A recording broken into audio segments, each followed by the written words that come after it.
एक तरफ इंडिया दुनिया की फास्टेस्ट ग्रोइंग इकोनॉमी बन रहा है, जहां पर ग्रोथ रेट अप्रोक्सीमेटली 7% है।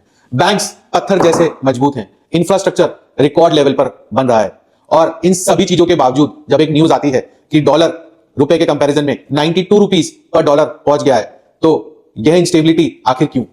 आज हम इकोनॉमिक सर्वे 2026 के बारे में समझेंगे और यह जानेंगे कि इतने स्ट्रॉन्ग सब फैक्टर्स होने के बावजूद इंडिया में यह इंस्टेबिलिटी क्यों है। तो आइए सबसे पहले यह समझते हैं कि इकोनॉमिक सर्वे होता क्या है। तो देखिए, हर साल बजट से कुछ दिन पहले गवर्नमेंट अपना एनुअल रिपोर्ट कार्ड रिलीज करती है। इस एनुअल रिपोर्ट कार्ड में गवर्नमेंट अपने financial achievements, growth, inflation, infrastructure spending और इकोनॉमी का पूरा डेटा जनरल पब्लिक को देती है। यह इकोनॉमिक सर्वे इसलिए इंपॉर्टेंट है क्योंकि ये ग्रोथ, इन्फ्लेशन, इंफ्रास्ट्रक्चर स्पेंड के साथ में यह भी देशवासियों को बताता है कि देश के लिए आने वाली फ्यूचर रिस्क क्या है। तो इस इकोनॉमिक सर्वे में सारी गुड न्यूज थी, बट एक बैड न्यूज भी थी। आइए जानते हैं क्या गुड न्यूज थी, क्या बैड न्यूज। देखिए, जहां यूएस एंड यूरोप की एवरेज ग्रोथ रेट 2 से 3% थी, वहीं पर हमारे देश की ग्रोथ रेट 7% थी, जो कि पिछले इकोनॉमिक सर्वे में 6.3% के आसपास गवर्नमेंट ने अनुमान लगाया था। अगर किसी डेवलपिंग कंट्री से इसको कंपेयर करें तो वहां पर 3 से 4% रहती है, और दुनिया की एवरेज 3% रहती है। यानी कि in comparison of growth rate India is outstanding, या ऐसा कहें कि नंबर 1। इसका यह मतलब है कि इंडिया कंसेक्टिवली 4th ईयर भी सबसे फास्ट ग्रोथ रेट दुनिया को दे रहा है। इसके पीछे 2 पिलर्स हैं। सबसे पहला है कंजम्पशन, दूसरा है इन्वेस्टमेंट। कंजम्पशन, जी हां, कंजम्पशन का मतलब है हम लोग पहले से ज्यादा खर्च कर रहे हैं। कंजम्पशन इकोनॉमी का 61.5% है। इसके पीछे कुछ मेजर रीजंस हैं, जो कि है इन्फ्लेशन का गिरना। जी हां, इन्फ्लेशन या महंगाई 1.7% पे आ गई है, और इसकी वजह से रूरल डिमांड भी बढ़ी है, और रूरल डिमांड की वजह से हमारे देश का कंजम्पशन या ओवरऑल कंजम्पशन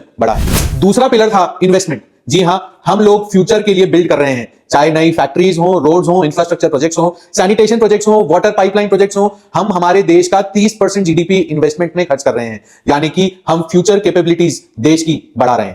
अब आते हैं सबसे इंपॉर्टेंट सवाल पर, जो सबको परेशान कर रहा है कि जब ग्रोथ, कंजम्पशन, इन्वेस्टमेंट इतना सॉलिड है, तो डॉलर के कंपैरिजन में रुपया 92 रुपीस क्यों चला गया? तो इसके पीछे 2 मेजर रीजन है। सबसे पहला, वाइड ट्रेड गैप, या ऐसा कहें कि एक्सपोर्ट डेफिसिट, और दूसरा एफडीआई का एग्जिट लेना। सर्वे कहता है कि अच्छा रिपोर्ट कार्ड होना ही आज की दुनिया में काफी नहीं, इसके अलावा हमें 2 चीजों पर और मेहनत करनी पड़ेगी। सबसे पहला, ट्रेड डेफिसिट। जी हां, ट्रेड डेफिसिट। और दूसरी चीज है हमारा इन्वेस्टर्स का एग्जिट ना होना, यानी कि विदेशी संस्थागत निवेशकों का देश से पैसा बाहर ना लेकर जाना। तो आइए जानते हैं ट्रेड गैप क्या होता है। ट्रेड गैप यह होता है कि हमारे इंपोर्ट्स हमारे एक्सपोर्ट से ज्यादा होते हैं। जैसे कि भारत में हमारे एक्सपोर्ट्स 825 बिलियन यूएस डॉलर्स के हैं, बट हमारे इंपोर्ट्स, जिसमें मेजरली गोल्ड, उसके बाद में फ्यूल्स और बाकी सारी चीजें मिलाकर इन एक्सपोर्ट से भी ज्यादा है, जिससे कि ट्रेड गैप या ट्रेड डेफिसिट क्रिएट होता है। सेकेंड पॉइंट है फॉरेन पोर्टफोलियो इन्वेस्टर्स का इंडिया से एग्जिट लेना। जी हां, भारत फॉरेन डायरेक्ट इन्वेस्टमेंट तो रिकॉर्ड अट्रैक्ट कर रहा है, बट पिछले सालों में फॉरेन इन्वेस्टर्स, या ऐसा कहें कि हमारे स्टॉक मार्केट से फॉरेन इन्वेस्टर्स ने 3.9 बिलियन यूएस डॉलर्स वापस निकाल लिए।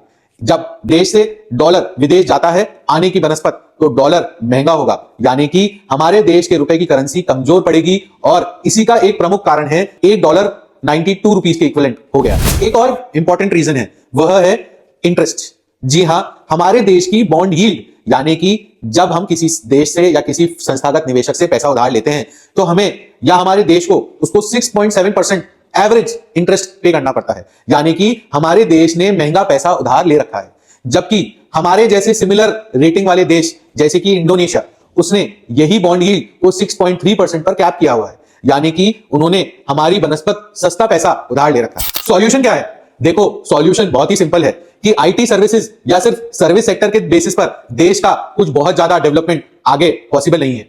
हां, मैन्युफैक्चरिंग सेक्टर पर गवर्नमेंट को एक्स्ट्रा एफर्ट देना पड़ेगा, और हमारे देश को जापान, कोरिया का मैन्युफैक्चरिंग मॉडल अपनाते हुए देश के डेवलपमेंट की स्पीड को बढ़ाना पड़ेगा। और अगर कुछ दिनों की न्यूज को कंसीडर करें तो इंडियन गवर्नमेंट ने भी इसे समझ लिया है, इसलिए इंडिया की गवर्नमेंट प्रोटेक्शनिज्म को छोड़ के कंपटीशन मॉडल में उतर रही है, जैसे कि India EU free trade agreement, जो आपने अभी कुछ दिनों पहले होते हुए देखा ही है। तो फाइनल मैसेज क्या है?